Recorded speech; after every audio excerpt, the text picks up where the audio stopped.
ووصينا الإنسان بوالديه حملته أمه وهنا على وهن وفصاله في عامين أن اشكر لي ولوالديك وإلي المصير. وقال تعالى أيضا: أعوذ بالله من الشيطان الرجيم وقضى ربك ألا تعبدوا إلا إياه وبالوالدين إحسانا إما يبلغن عندك الكبر أحدهما أو كلاهما فلا تقل لهما أف ولا تنهرهما وقل لهما قولا كريما واخفض لهما جناح الذل من الرحمة وقل رب ارحمهما كما ربياني صغيرا. وقال النبي صلى الله عليه وسلم في الحديث عن أبي هريرة رضي الله تعالى عنه قال عن النبي صلى الله عليه وسلم: رغم أنف ثم رغم أنف ثم رغم أنف. قيل: من يا رسول الله صلى الله عليه وسلم؟ قال: من أدرك أبويه عند الكبر أحدهما أو كليهما فلم يدخل الجنة. رواه البخاري ومسلم. عن أبي هريرة رضي الله تعالى عنه قال رجل: يا رسول الله صلى الله عليه وسلم من أحق بحسن صحابتي؟ قال أمك. قال ثم من؟ قال أمك. قال ثم من؟ قال أمك. قال ثم من؟ قال أبوك. رواه البخاري ومسلم. সম্মানিত মুসল্লিগণ, প্রশংসা আল্লাহ সুবহানাহু ওয়া তাআলার জন্য। শান্তি অবতীর্ণ হোক পৃথিবীর সর্বশ্রেষ্ঠ ও সর্বশেষ রসুল মুহাম্মদুর রাসূলুল্লাহ সাল্লাল্লাহু আলাইহি ওয়াসাল্লামের প্রতি। আমিন, আল্লাহুম্মা আমিন। সম্মানিত উপস্থিতি, আজকের এই জুমার খুতবার বিষয়বস্তু হচ্ছে খুব জানা ও চেনা বিষয়, খুব ভরি ভরি শোনা বিষয়। বিষয়টি হচ্ছে পিতামাতার সাথে সদাচরণ ইসলামের দৃষ্টিতে। সম্মানিত উপস্থিতি, যেসব কারণে মানুষ জান্নাতে যাবে তার একটি বড় কারণ হচ্ছে পিতামাতার সাথে ভালো আচরণ করা। যেসব কারণে মানুষের রিজিক বৃদ্ধি পাবে, মাল বেড়ে যাবে, তার একটি দিক হচ্ছে পিতামাতার সাথে সদাচরণ করা। যেসব কারণে মানুষ তার ভুলের ক্ষমা পাবে, সে বিষয়টি বা সেই দিকটি হচ্ছে পিতামাতার সাথে সদাচরণ করা। আল্লাহর এই জমিনে, আসমানের নিচে আল্লাহর হুকম, আহকাম, ফরজ ইবাদত, এই ফরজ ইবাদত ব্যতীত নফল ইবাদতে যাদের আহ্বান বা ডাককে বেশি অগ্রাধিকার দেওয়া হয়েছে তারা হলেন পিতামাতা, অর্থাৎ আব্বা এবং মা। সম্মানিত উপস্থিতি, আল্লাহ সুবহানাহু ওয়া তাআলা এই বিষয়ে বলতে গিয়ে বলেন, ওয়াবুদুল্লাহ ওয়ালা তুশরিকু বিহি শাইয়্যা, তোমরা ইবাদত করো আমার সাথে কাউকে শরীক করো না। ওয়াবিল ওয়ালিদাইনি ইহসানা, আর তোমরা তোমাদের পিতামাতার সাথে সদাচরণ করো। আল্লাহ সুবহানাহু ওয়া তাআলা আরো বলেন, ওয়াকাদা রাব্বুকা আল্লা তা'বুদু ইল্লা ইয়্যাহ। হে আদম সন্তান, আমি তোমাদের আদেশ দিয়েছি তোমরা আমার ইবাদত করবে, আমার সাথে কাউকে শরীক করবে না।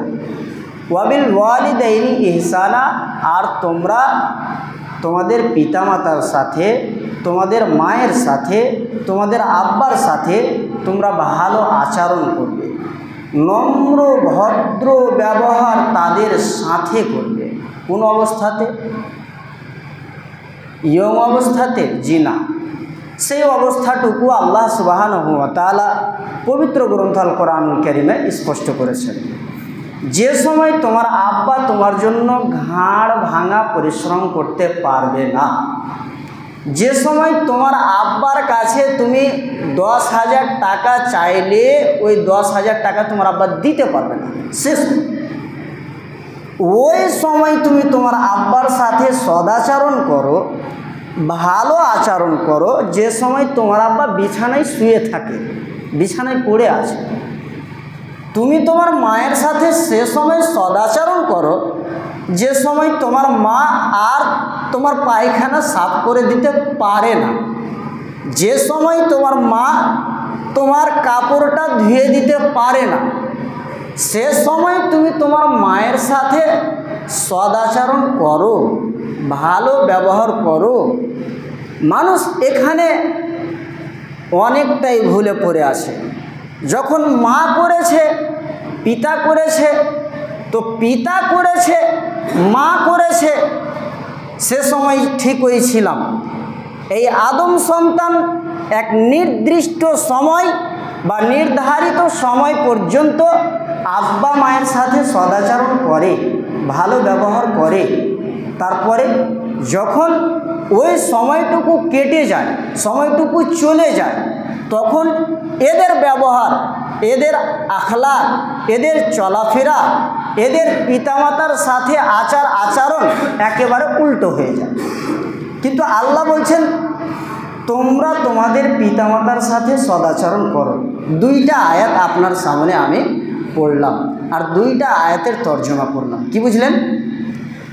প্রথম হুকুম ইবাদত করো, কার? আল্লাহ। প্রথম হুকুম ইবাদত করো, কার? আল্লাহ। শরীক করিও না আমার সাথে। তারপরে পরে আল্লাহ সুবহানাহু ওয়া তাআলা যাদের স্থান বা যাদের জায়গা দিলেন সেটি হলো আব্বা এবং মা। কেন? আল্লাহর ইবাদতের পরে পরে এই পৃথিবীর মাটিতে যাদের আনুগত্য, যাদের মেনে নিতে হবে, যাদের সাথে আমার আপনার আখলাক ভালো হবে, তারা হলেন আব্বা এবং মা। তো আব্বা মা তো বাড়িতেই থাকে, তো আব্বা মায়ের সাথে আমার আচরণ তো ঠিক নয়। কিন্তু না, আপনাকে যে কোনো মূল্যে মেনে নিতে হবে যে আপনার রবের ইবাদতের পরে পরে কারো যদি স্থান আছে, কাউকে আপনাকে মানতে হবে, কাউকে মেনে চলতে হবে, কাউরি সামনে নম্র ভদ্র ব্যবহার আচরণ দেখাতে হবে, সেটা আব্বা এবং মা। দেখবেন আমরা দোয়া করি না? রব্বির হামহুমা কামা রব্বায়ানি সগীরা, দোয়া করি না? আল্লাহ সুবহানাহু ওয়া তাআলা এখানে নিজেকে রব বলে পরিচয় দিয়েছেন, নিজেকে রব বলে পরিচয় দিয়েছেন। আর যাদের জন্য আমরা দোয়া করছি তাদের জন্য আল্লাহ সুবহানাহু ওয়া তাআলা রব শব্দ ব্যবহার করেছেন। তার মানে আমাদের প্রকৃত রব, আসল রব, রব্বে হাকিকি, আর আমাদের পিতামাতা আল্লাহ সুবহানাহু ওয়া তাআলার পক্ষ থেকে প্রতিনিধি হিসাবে আমাদের লালন পালন করেছে, তার মানে এরা হলো রব্বে মাজাজি। দুইটা রব, আসল রব আল্লাহ, আর রব্বে মাজাজি হচ্ছে আমার আব্বা এবং মা। সম্মানিত উপস্থিতি, যার কারণে আমরা আল্লাহ সুবহানাহু ওয়া তাআলার নিকট দোয়া করি, রব্বিরহামহুমা কামা রব্বায়ানি সগীরা।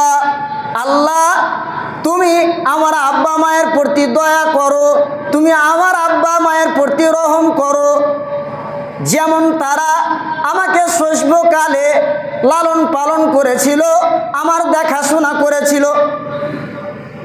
সম্মানিত উপস্থিতি, এইবার আসুন,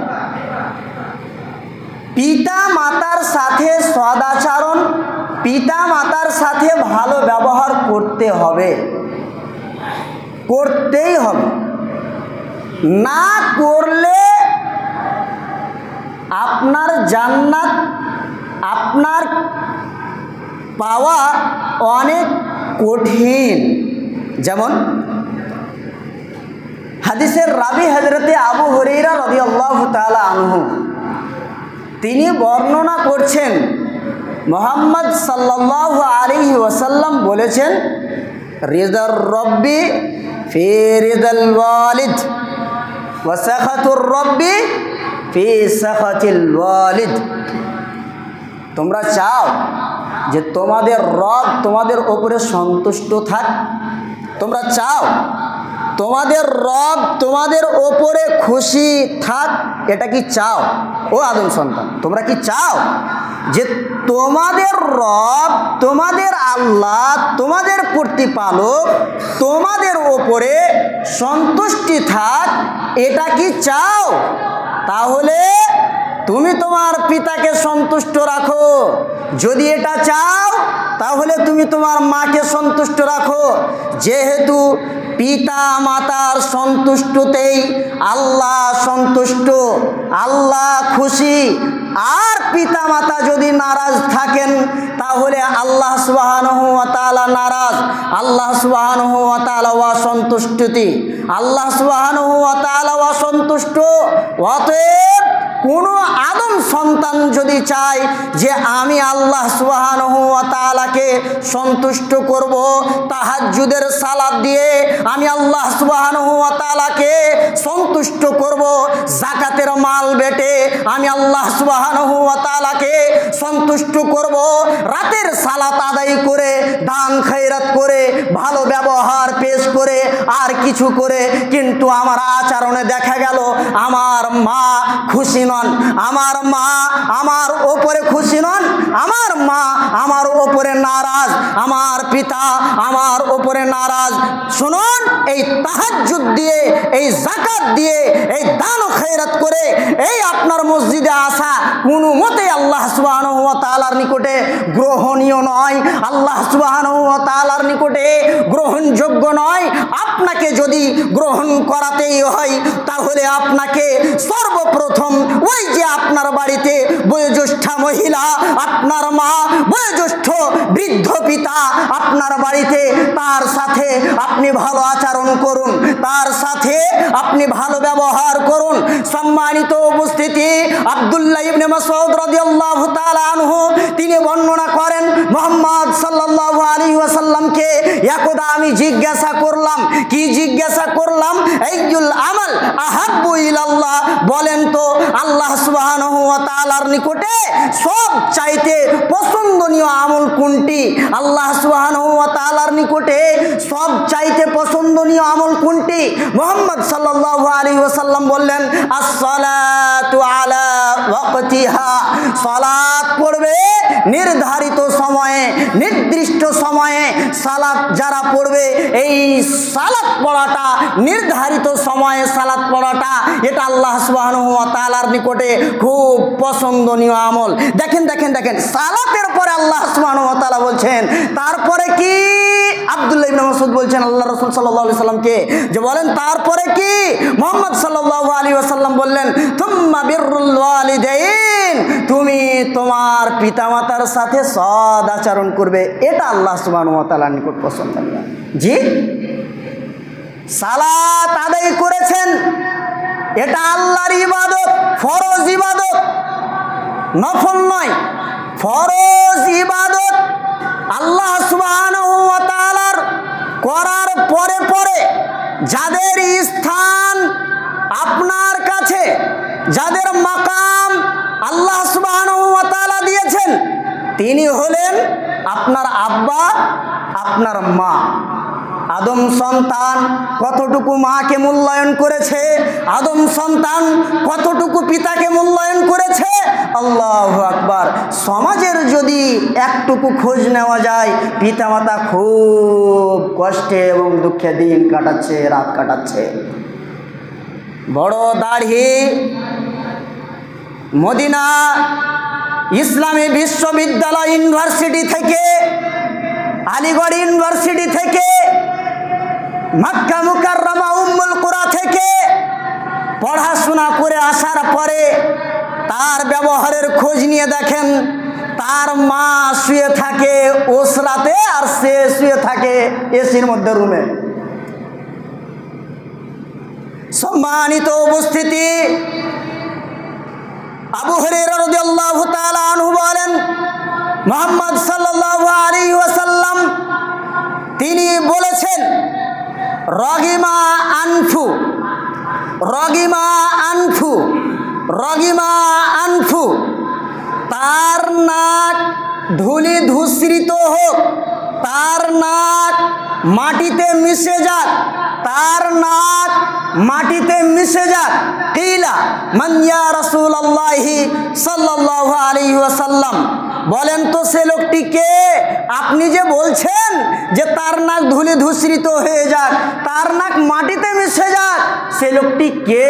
মুহাম্মদ সাল্লাল্লাহু আলাইহি ওয়াসাল্লাম বললেন, মান আদরাকা আবাওয়াইহি ইনদাল কিবার আহাদাহুমা আও কিলাইহিমা, যেই লোকটা তার জীবদ্দশায়, তার জীবনে তার পিতামাতাকে বৃদ্ধ অবস্থায় পেল, পিতামাতাকে বৃদ্ধ অবস্থায় পেল, কিন্তু বৃদ্ধ অবস্থায় পাওয়ার পরে ফালাম ইয়াদখুলিল জান্নাহ, লোকটা জান্নাতে যেতে পারলো না।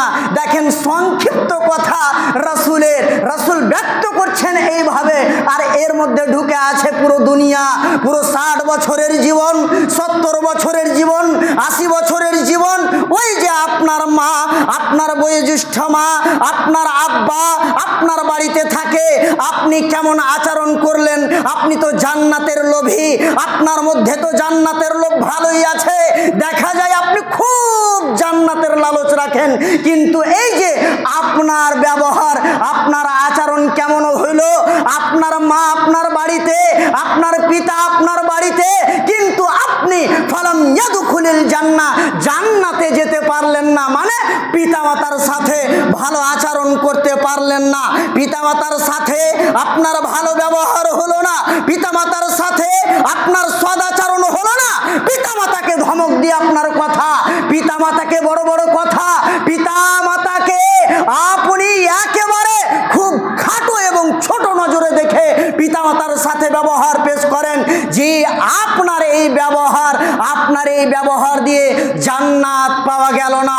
আপনি হতে পারে হাজির, আপনি হতে পারেন আপনি মৌলবি, আপনি হতে পারেন আপনি একজন মাদানী আলেম, আপনি হতে পারেন আপনি একজন ডক্টর, আপনি হতে পারেন আপনি একজন মাস্টার, কিন্তু আপনার এই আখলাক, আপনার এই আচরণ, যে আচরণ আপনাকে জাহান্নামের দিকে নিয়ে গেল, সেই আচরণ দিয়ে আল্লাহ সুবহানাহু ওয়া তাআলার সন্তুষ্টি পাওয়া সম্ভব নয়।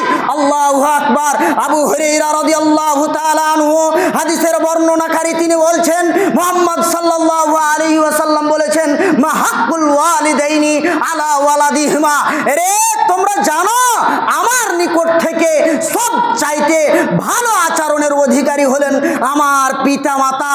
আমার নিকটে এই পৃথিবীর মাটিতে যে সব চাইতে নম্র ব্যবহারের অধিকার রাখে, সব চাইতে খুব সুন্দর ব্যবহার ব্যবহারের আপনার কিনা অধিকার রাখে, তিনি হলেন আমার মা এবং আব্বা। সমাজ পাল্টিয়ে গেল, এই আদম সন্তান পাল্টিয়ে গেল। আদম সন্তান এই মায়ের জায়গাতে এখন শাশুড়িকে বসিয়েছে, এই আদম সন্তান এখন পিতার জায়গাতে শ্বশুরকে বসিয়েছে। আমি বলছি না শ্বশুর শাশুড়ির সাথে খারাপ আচরণ করতে হবে, আমি এই কথা বলছি না। তবে আমি আপনাকে বুঝাতে যেটা চাচ্ছি সেটা হলো আপনার আচার আচরণ, যেই আচার আচরণ আপনি আপনার শ্বশুরকে দেখাচ্ছেন, আপনি আপনার মাকে দেখাচ্ছেন, সেই আচরণ কিন্তু আপনার শ্বশুরের ছিল না, ওই আচরণ ছিল আপনার পিতার, ওই আচরণ ছিল আপনার মায়ের। কিন্তু মায়ের জায়গাতে আজকে শাশুড়িকে প্রাধান্য দিলেন, আজকে পিতার জায়গাতে আজকে আপনি কি বলে শ্বশুরকে প্রাধান্য দিলেন। দেখেন মুহাম্মদ সাল্লাল্লাহু আলাইহি ওয়াসাল্লাম বললেন সব চাইতে সুন্দর ব্যবহার, সব চাইতে খুব সুন্দর ব্যবহার, এর চাইতে নরম হয় না। কি করে বুঝাই, আমার কাছে ভাষা নাই যে আপনাকে কি দিয়ে বুঝাই আমি। এই যে সব চাইতে নরম ব্যবহার, সব চাইতে সুন্দর ব্যবহার, হুমা জান্নাতুকা ওয়া নারুকা, ওরে তোমার মা তোমার জান্নাত, ওরে তোমার বাপ তোমার জান্নাত, ওরে তোমার মা তোমার জাহান্নাম, ওরে তোমার মা তোমার জাহান্নাম, তোমার পিতা জাহান্নাম। কি দেখাতে চাচ্ছেন? মা পৃথিবীর সব চাইতে আদর ভরা নাম। পৃথিবীর মাটিতে যদি আপনার জন্য কেউ নিজেকে কতলের সামনে নিয়ে যেতে পারে, নিজেকে হত্যার নিকটে নিয়ে যেতে পারে, সেটা হবে একজন মা। আর ওই মায়ের সাথে আচার আচরণ, দিন রাত আপনার ব্যবহার, আপনার আখলাকে আপনার মা কষ্ট পায়। একবার খোঁজ নিয়েছেন? ঠিকই তো খান, আপনার তো সংসার ভালোই চলে। আপনি তো মনে করেন যে আমি যা কামাই করি আমার, আর রাসূল বলছেন না, তুমি যেমন তোমার পিতার, তোমার মালও তোমার পিতা। তুমি 3000 টাকা দিনে ইনকাম করো, ওই 3000 টাকা ইনকাম করে তুমি বলছো আমার পিতার পিছনে কেন খরচ করব, আমার মায়ের পিছনে কেন খরচ করব? জি না, রাসূল বলছেন তুমি যেমন তোমার পিতার, তোমার আব্বার বেটা তুমি, ঠিক তোমার মালও তোমার আব্বার। সম্মানিত উপস্থিতি, পিতা মাতাকে মুহাম্মদ সাল্লাল্লাহু আলাইহি ওয়াসাল্লাম এবং আল্লাহ সুবহানাহু ওয়া তাআলা স্থান দিতে দিতে দিতে দিতে দিতে এমন এক পর্যায়ে নিয়ে গেলেন। শুনুন, কয়েকটা সাহাবী আর 3-4টা হাদিস এইরকম বর্ণনা হয়েছে যে পিতা মাতাকে মুহাম্মদ সাল্লাল্লাহু আলাইহি ওয়াসাল্লাম স্থান দিতে দিতে দিতে এমন এক জায়গায় দিয়েছেন যে একটা সাহাবী এসে রাসূল সাল্লাল্লাহু আলাইহি ওয়াসাল্লামকে বলছেন আযনাবতু যামমান কাবীরা, মুহাম্মদ সাল্লাল্লাহু আলাইহি ওয়াসাল্লাম আমি একজনকে হত্যা করেছি, হাল্লি তাওবা, আমার জন্য কি তওবা আছে? আমার জন্য কি তওবা আছে? আমি কি ক্ষমা পাওয়ার যোগ্য? রাসূল সাল্লাল্লাহু আলাইহি ওয়াসাল্লাম বললেন আউম্মুকা হাইয়া, তোমার মা কি জীবিত আছে? তোমার মা কি বেঁচে আছে? তখন সাহাবীটি বললেন হ্যাঁ, আমার মা বেঁচে আছে। রাসূল বললেন যাও মায়ের খিদমত করো।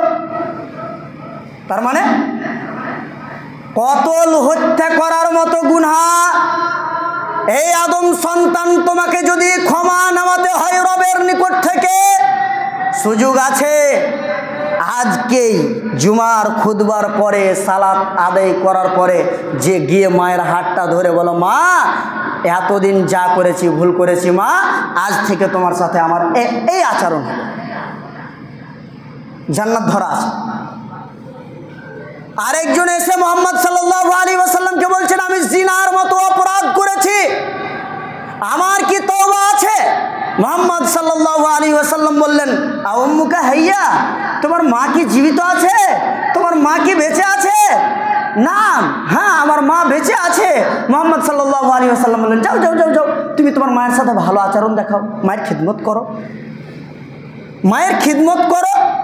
সম্মানিত উপস্থিতি, দেখেন পৃথিবীর মাটিতে আপনি কত বড় গুনাহ করেছেন, এই গুনাহের কাফারা হিসাবে আপনার মা বাবার খিদমতই যথেষ্ট,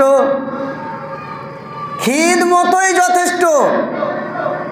আর মা বাপকে ছেড়ে দিয়ে আপনি নফল সালাত নিয়ে পড়ে আছেন, সুন্নাত নিয়ে পড়ে আছেন।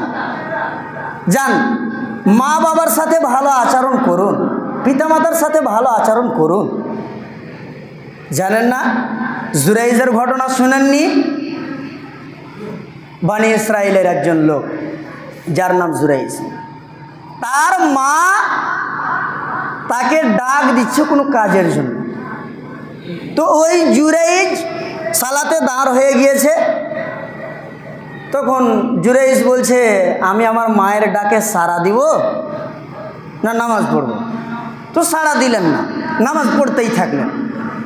আবার দ্বিতীয়বার মা হাঁক দিলেন, ডাক দিলেন, সে সালাতরত অবস্থায় থাকলো। তৃতীয়বার মা ডাক দিলেন, সালাতরত অবস্থায় থাকলো। তখন জুরাইজের মা আল্লাহ সুবহানাহু ওয়া তাআলার নিকটে দোয়া করলেন। কি দোয়া করলেন? আল্লাহ, তুমি ততক্ষণ পর্যন্ত আমার জুরাইজ, আমার বেটা জুরাইজকে মৃত্যু দিও না, মরণ দিও না, যতক্ষণ পর্যন্ত ওই এক বেশ্যা মহিলার মুখ না দেখবে। আমরা জানি পৃথিবীতে 3 জন লোক এমন আছে যাদের দোয়া আল্লাহ সুবহানাহু ওয়া তাআলার নিকটে একেবারে কারেন্টের মতো কবুল হবে, কারেন্টের, যাদের দোয়া এবং আল্লাহ সুবহানাহু ওয়া তাআলার মাঝে কোনো আড় নেই, কোনো দেওয়ার নেই, একেবারে কারেন্টের মতো কবুল হবে। তার মধ্যে একজন হলেন মা। তো মা বলেছে, তো একজন মহিলা ওই জুরাইজের ইবাদত গাহে এসে জুরাইজকে বলছে, জুরাইজ তুমি আমার সাথে অন্যায় লিপ্ত হও। তো জুরাইজ বলছে, না আমি তোমার সাথে অন্যায় লিপ্ত হব না। অন্যায় লিপ্ত হলেন না। অন্যায় লিপ্ত না হওয়ায় ওই মহিলাটি অন্য কোনো একজন রাখালের সাথে ওই অন্যায় লিপ্ত হলেন। লিপ্ত হওয়ার পরে তার পেটে বাচ্চা এলো।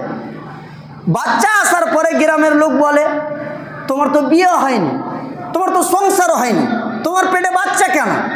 তখন মহিলাটি বলছে যে তোমরা জানো না, ওই যে যাকে তোমরা একেবারে খুব ভালো বলো, যাকে তোমরা খুব ভালো বলো, সে জুরাইজেরই জন্মা সন্তান আমার পেটে আছে। আল্লাহু আকবার। মিথ্যা। মা দোয়া করেছে। গ্রামের লোক জুরাইজকে, তার ইবাদত গাহকে ভেঙে দিয়ে জুরাইজকে মারধর করলো। তুমি এই রকম আচরণের লোক, তুমি এই রকম ব্যবহারের লোক। আল্লাহু আকবার। মারধর করার পরে ওই জুরাইজকে এক জায়গায় আটকিয়ে রাখা হলো। আটকিয়ে রাখার পর জুরাইজ জনগণকে বলল, এর জবাব আমি দিব না, এর জবাব ওই সন্তানই দেবে। আমরা জানি পৃথিবীর মাটিতে মায়ের কোলে 3 জন সন্তান কথা বলেছিলেন।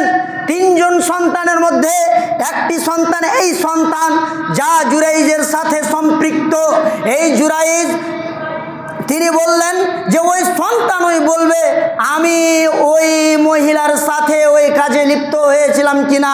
সম্মানিত উপস্থিতি, আমার বলার মূল উদ্দেশ্য হলো, সন্তান তো বলে দিল, সমাজকে জানিয়ে দিল, গ্রামের লোককে জানিয়ে দিল দুধ খাওয়া অবস্থায় যে আমার পিতা একজন রাখাল, এই জুরাইজ নয়। অতএব এই জুরাইজের ওপরে তোমরা কোনো অন্যায় করো না, কোনো জুলুম করো না।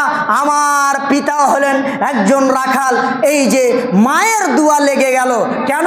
নামাজ তো পড়ছিল, ভালোই তো কাজ করছিল, মা তো ডেকেছিল, বাস মায়ের ডাকে সাড়া দিল না। আমার বলার মূল উদ্দেশ্য হলো এটা, ভালোই তো কাজ করছিলাম আর মা ডাক দিয়েছে। তো জুরাইজের জানা ছিল না যে নফল সালাত, নফল ইবাদত করলে ওই নফল ইবাদতের চাইতেও যার ডাক আল্লাহর নিকটে দামি, তিনিই হলেন আমার পিতামাতা। যদি নফল সালাত আদায় করেন আর আপনার মা যদি ডাক দিয়ে দেয়, বেটা আব্দুর রহমান নামাজ ছেড়ে দেন, আর কতটা বুঝবেন জি? এই বিষয়ে আর কতটা নেবেন? কতটুকু আপনাকে বুঝাতে হবে? দিন রাত কোরআন হাদিসের বর্ণনা আলেম ওলামাদের মুখ থেকে শুনছেন, পরিবর্তন নাই। আজকে এই জুমার খুতবার পর তওবা করে উঠেন এই মসজিদ থেকে। যাদের পিতামাতা আছে ভাগ্যবান, যাদের নাই দোয়া করবেন, যাদের নাই দোয়া করবেন, আর যাদের আছে তারা আজকে এই পিতামাতার সাথে, পিতামাতার কাছে ক্ষমা চেয়ে পিতামাতার সাথে ভালো আচরণ করুন। পরিত্রাণের উপায় নেই, মা বাবাকে নাখোশ করে, নারাজ করে। কে আছে মায়ের? আপনি তো আছেন। কে আছে মায়ের? অন্য কেউ আছে? যখন তাকে খিদে লাগে আপনার দুয়ারের দিকে মুখ করে মা বসে থাকে। ও মহিলা, ও বোন, যে তুমি আমার ভাইয়ের বউ হয়ে এসেছ, আমি তোমাকে বলছি, তুমি একজন মা থেকে সন্তানকে কেড়ে নিচ্ছ। তুমি তার প্লেটে খাবার দিতে দিচ্ছ না। তার কে আছে বলো? যাবে কোথায়? যাবে কোথায় মা? আব্বা যাবে কোথায়? তার তো পথ নেই, তার তো কেউ নেই সেই সন্তান ছাড়া। আর তুমি সেই সন্তানকে দূরে করছো, সেই সন্তানকে তুমি দূরে করে দিচ্ছ। রাসূলের হাদিস শুনো। এই হাদিস শুনে নেওয়ার পরে আল্লাহু আকবার, ইনশাআল্লাহ আমি আমার বক্তব্য ইতি টানছি। রাসূল সাল্লাল্লাহু আলাইহি ওয়াসাল্লাম বলেছেন, পৃথিবীর আদম সন্তান তোমরা যদি তোমাদের ওই বৃদ্ধ বয়োজ্যেষ্ঠ পিতা এবং মাতার সাথে ভালো আচরণ করতে পারো, তাদের লালন পালন, তাদের খিদমত ভালো করতে পারো, তাহলে তোমরা তিনটি জিনিস পাবে। কয়টি বললাম? তিনটি। নাম্বার 1, কাল জিহাদি ফি সাবিলিল্লাহ।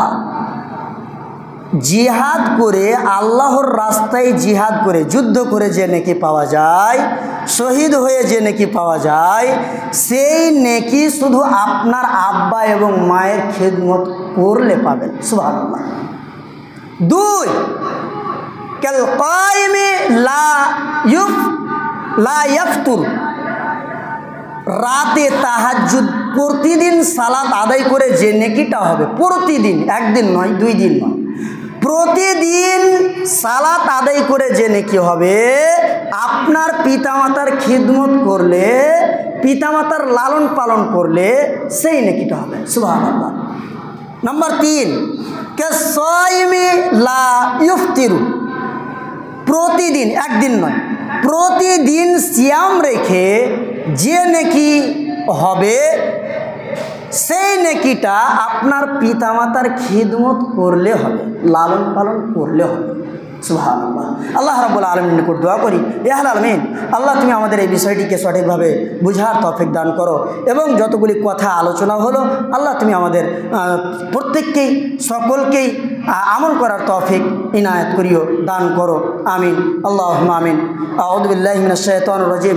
বিসমিল্লাহির রহমানির রহিম। কুল হুয়াল্লাহু আহাদ, আল্লাহুস সামাদ, লাম ইয়ালিদ ওয়া লাম ইউলাদ ওয়া লাম ইয়াকুল লাহু কুফুয়ান আহাদ। আল্লাহুম্মা সাল্লি আলা মুহাম্মাদিন ওয়া আলা আলি মুহাম্মাদ কামা সাল্লাইতা আলা ইব্রাহিম ওয়া আলা আলি ইব্রাহিম ইন্নাকা হামিদুম মাজিদ। আল্লাহুম্মা বারিক আলা মুহাম্মাদিন ওয়া আলা আলি মুহাম্মাদ কামা বারাকতা আলা ইব্রাহিম ওয়া আলা আলি ইব্রাহিম ইন্নাকা হামিদুম মাজিদ। রব্বানা তাকাব্বাল মিন্না ইন্নাকা আনতাস সামিউল আলিম ওয়া তুব আলাইনা ইন্নাকা আনতাত তাওয়াবুর রহিম। সুবহান রাব্বিকা রাব্বিল ইজ্জাতি আম্মা ইয়াসিফুন ওয়া সালামুন আলাল মুরসালিন ওয়া আলহামদুলিল্লাহি রাব্বিল আলামিন। ওয়া আসসালামু আলাইকুম ওয়া রাহমাতুল্লাহ।